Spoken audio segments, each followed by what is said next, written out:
11 मार्च 1649 को औरंगजेब ने छत्रपति संभाजी महाराज की बड़ी क्रूरता के साथ हत्या कर दी। इस हत्या के बाद दक्खन में एक बड़ा तूफान सा आ गया।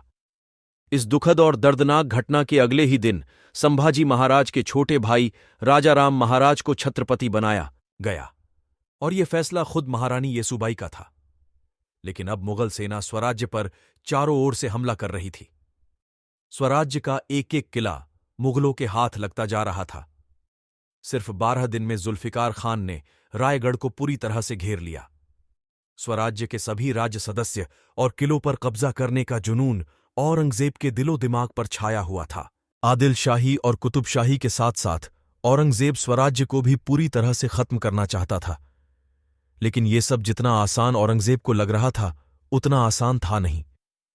और इतने कठिन हालातों में स्वराज्य के सभी राज सदस्य अगर एक ही जगह पर रहेंगे तो सभी पकड़े जा सकते हैं। इसलिए राजाराम महाराज अलग अलग किलों पर जाकर मुगलों से संघर्ष करेंगे, यह तय हुआ। छत्रपति राजाराम महाराज रायगढ़ से, सिंहगढ़ से प्रतापगढ़, पुरंदर ऐसा करते करते पन्हाला पे पहुंचे। लेकिन वो जहां जहां जा रहे थे, मुगल उनके पीछे आ रहे थे और जल्द ही मुगलों ने उन्हें पन्हाला पर घेर लिया। राजाराम महाराज ने अपने कुछ साथियों के साथ जिंजी जाने का फैसला किया। 26 सितंबर 1679 छत्रपति राजाराम महाराज भेष बदलकर कुछ साथियों के साथ घेरे से बाहर निकलने में कामयाब हो गए। उनके साथ कृष्णाजी अनंत, मानसिंह मोरे, प्रल्हाद निराजी नीलो मोरेश्वर, बाजी कदम, खंडो बल्लाल उनके साथ सुरक्षा कवच बनकर चल रहे थे। छत्रपति राजाराम महाराज जिंजी जाने वाले हैं, ये बात औरंगजेब को पता चली। इसलिए औरंगजेब ने राजाराम महाराज के रास्ते के सभी किलेदारों को सावधान कर रखा था और साथ ही गोवा के पोर्तुगीज वॉइसरॉय को भी सावधान कर रखा था। पर छत्रपति राजाराम महाराज ने अपने पिता के द्वारा खेली गई चाल को फिर से दोहराया। उन्होंने ने पन्हाला से दक्षिण की ओर न जाते हुए पूर्व की ओर जाना शुरू किया और इस तरह उन्होंने 2 बियर कृष्णा नदी को पार करके अपनी दिशा फिर से बदली और आखिर में जिंजी पहुंचे। कुछ ऐसा ही छत्रपति शिवाजी महाराज ने आगरा से औरंगजेब की गिरफ्त से भागते हुए किया था।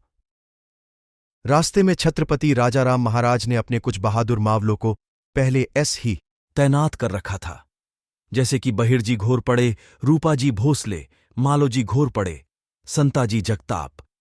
वो सारे मावले रास्ते में छत्रपति राजाराम महाराज से मिलते गए और धीरे धीरे राजाराम महाराज की सेना बढ़ती गई। पर अचानक वर्धा नदी के किनारे उनका सामना मुगलों से हुआ। फिर भी छत्रपति संभाजी महाराज को छू पाना मुगलों से मुमकिन नहीं हो पाया, क्योंकि राजाराम महाराज के पास शूरवीर मावलों की फौज से बना कवच था। छत्रपति राजाराम महाराज ने ऐसे ही लड़ते लड़ते वर्धा नदी पार कर ली और जिंजी के किले की ओर चल पड़े। रास्ते में वेदनूर की रानी छनम्मा ने छत्रपति की मदद की, क्योंकि कुछ सालों पहले छत्रपति शिवाजी महाराज ने उनके राज्य को मुगलों से बचाया था। और इस बात से औरंगजेब को गुस्सा आया और उसने वेदनूर पर हमला बोल दिया और फिर से सूबेदार संताजी ने मुगलों पर हमला करके मुगल सेना को कड़ा जवाब दिया। छत्रपति राजाराम महाराज तुंगभद्रा नदी के किनारे रुके। उस वक्त उन पर विजापुर के सूबेदार सैयद अब्दुल्ला खान ने रात में ही हमला बोल दिया। औरंगजेब ने उसे 3 दिन 3 रात बिना रुके राजा को पकड़ने भेजा था। अपने राजा को बचाने के लिए मराठा खूब लड़े और बहुत से मारे भी गए। आखिरकार राजाराम महाराज को पकड़ा गया। ये बात समझते ही सैयद अब्दुल्ला खान खुश हुआ और उसने औरंगजेब को खबर भेज दी। कुछ वक्त बाद समझा कि वो छत्रपति राजाराम महाराज नहीं है, बल्कि उनके अवतार में कोई और ही है। सिद्दी जौहर के घेरे में जब शिवा काशीद ने छत्रपति शिवाजी महाराज का भेष लिया था, वैसे ही आज इस अनामी बंदे ने छत्रपति राजाराम महाराज का भेष लिया था और राजा के लिए अपनी जान गंवा दी। ऐसे ही राजाराम महाराज भेष बदलते बदलते बंगलूर पहुंचे।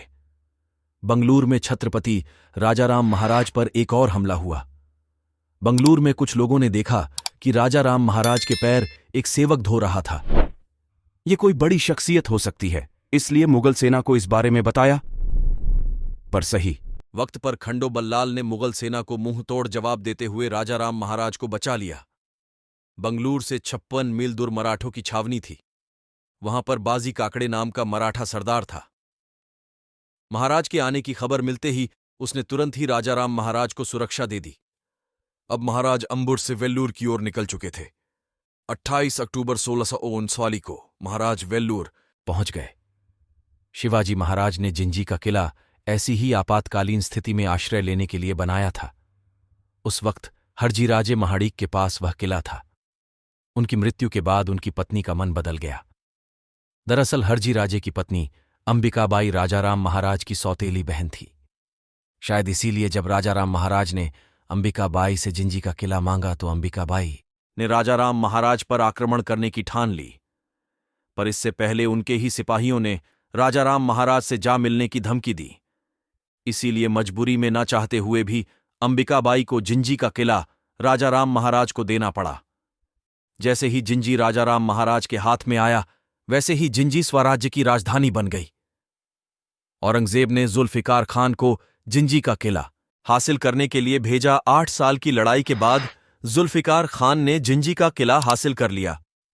पर उससे पहले ही राजाराम महाराज जिंजी से निकलकर वापस महाराष्ट्र में आ चुके थे और मुगलों को रामचंद्र पंडित, संताजी, धनाजी, शंकरजी नारायण की मदद से मार गिराया। आखिर पुणे के सिंहगढ़ के नाम से प्रसिद्ध किले में 1700 के आसपास राजाराम महाराज का निधन हुआ। उनके बाद उनकी पत्नी रानी ताराबाई ने स्वराज्य को संभाला। औरंगजेब को पूरी जिंदगी लगी मराठा को तबाह करने में, फिर भी मराठा लड़ते गए और आगे के वक्त में अफगान तक अपने साम्राज्य का विस्तार किया। ऐसा ही रोचक लेख